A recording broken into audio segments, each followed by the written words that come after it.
Bonjour à tous, j'espère que ça va bien, que tous mes AVCistes vont bien. Je suis Alexandra, j'ai 37 ans et j'ai fait un AVC à 22 ans qui m'a laissé muette totale et à partir de 2 semaines post-AVC, j'ai commencé à récupérer.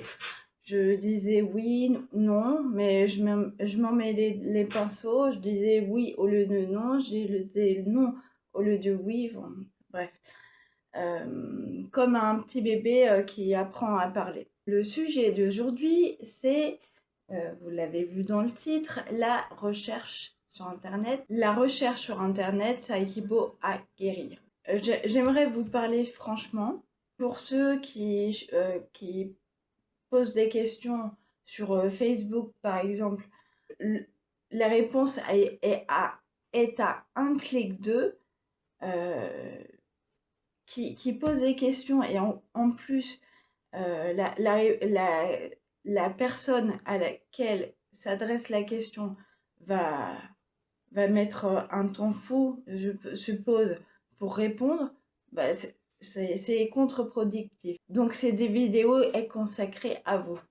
Petite anecdote, j'avais 7 ans et j'allais en cours, euh, et j'étais en CE2 et mon prof de CE2, mon maître de CE2, j'avais une grande admiration pour lui parce que il était strict mais juste et il était drôle.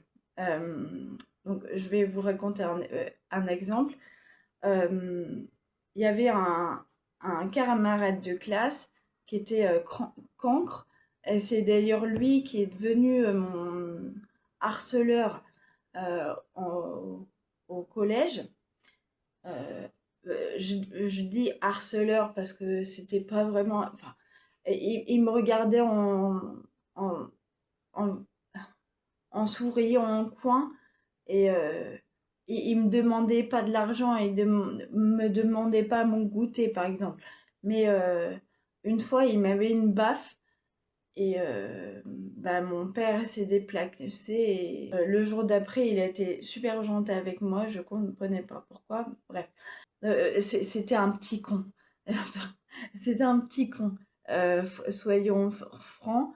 Euh, donc, on faisait un devoir à l'école et il est allé euh, rendre son cahier, son exercice au maître et le maître, enfin, il a vu que c'était faux et il a déchiré 2 pages. Il a fait oh, euh, ça me fait rire encore aujourd'hui. Oh, les feuilles d'automne qui volent. Et la majorité de la classe a rigolé. Et moi aussi. Donc, il était drôle. La combinaison des trois, strict, juste et drôle, ça fait un combo parfait. Il était exigeant, mais il nous poussait à donner le meilleur de nous-mêmes. Donc, c'est pour ça que j'écris mon livre. euh, J'écris mon livre euh, de façon franche, de façon vraie. J'ai pris toutes les informations qui m'apportaient quelque chose, les informations scientifiques. J'ai fait des recherches croisées. Le livre est strict, mais en même temps empathique. Je vais vous faire un lien avec mon parcours. Personne ne pouvait exactement me dire comment faire. Euh, bah, Au début de mon post-AVC, comme à la fin, j'étais un peu toute seule avec moi-même. Je ne savais pas comment penser différemment, le plus juste possible. J'aurais pu attendre, être aux dépens du service médical, mais non, j'ai commencé à chercher sur Internet. Chercher sur Internet, c'est se documenter, lire. Non, chercher sur Internet, sur les articles, sur les livres, c'est se documenter, comprendre et expérimenter. La recherche, c'est pas réservé uniquement aux médecins ou au laboratoire. Nous aussi, on peut le faire. Nous aussi, on peut faire des recherches croisées, des recherches... C'est une avancée intérieure, une quête personnelle. Vous devez être acteur de votre propre vie. Faire de la méditation, j'ai aussi trouvé ça dans euh, que la méditation, c'était prouvé pour être bénéfique au niveau des, des maladies physiques ou des maladies mentales. Quand vous vous dites c'est comme quoi ce mot-là, c'est quoi les différences entre ce mot-là et ce mot-là, ça ne veut pas dire la même chose, bah cherchez. C'est à un clic de vous. C'est Wikipédia ou Larousse, par exemple, quelle définition, quelle définition a un mot et quelle définition a un autre mot, cherchez les différences, ça va faire marcher votre cerveau et ça va vous faire avancer. Guérir, c'est la curiosité, pas être paresseux et attendre que le médecin nous dise la définition. Ça, c'est un chercheur passif. Un chercheur actif, c'est un chercheur qui se donne un coup de pied au cul, qui va chercher sur Internet, qui va chercher, voilà. La connaissance, elle est ouverte, accessible, gratuite. Ce qui manque, c'est pas l'information. Je dis pas l'information précise, vraiment que va vous donner une profession spécifique dans le milieu. Ah d'ailleurs, j'ai lu sur un groupe Facebook sur les AVC, les jeunes AVC américains. Il y a un mec qui a posé une question sur le groupe, qui a posé mon médecin m'a dit que j'avais un AVC dans lequel il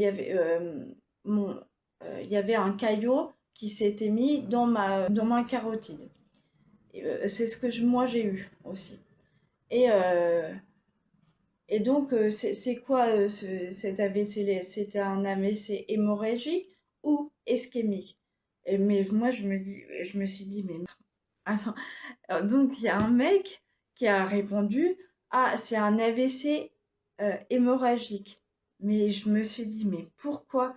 Et il avait une chance sur deux et il s'est gouré. Et ça, j'en parle dans mon livre.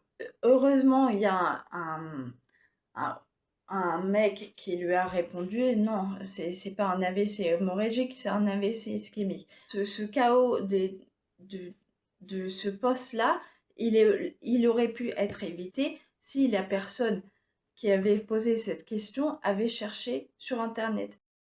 Et je vois beaucoup de commentaires de vidéos où les gens présentent leurs recettes qui, qui disent ah, c'est dommage, c'est pas dans ma langue. Ils abandonnent direct. Mais Google Traduction, euh, voilà. Faut penser, faut trouver des astuces. C'est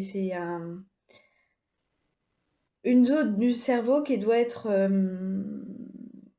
musclée. Je vous apporte des, des trucs et astuces pour chercher de votre côté. C'est la curiosité qui sauve, pas la passivité.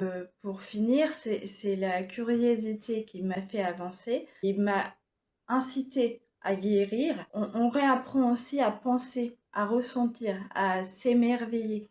Et pour ça, il faut chercher, creuser, tester, échouer, expérimenter, recommencer. Donc, la prochaine fois que tu te demandes c'est quoi ce mot-là, ouvre un article, une vidéo, fais ce premier pas envers toi-même. J'espère que ça vous a aidé, j'espère que ça vous avait, j'espère que ça vous a fait avancer dans votre récupération, dans votre parcours de récupération. Et je vous dis à bientôt dans la prochaine vidéo. Bye.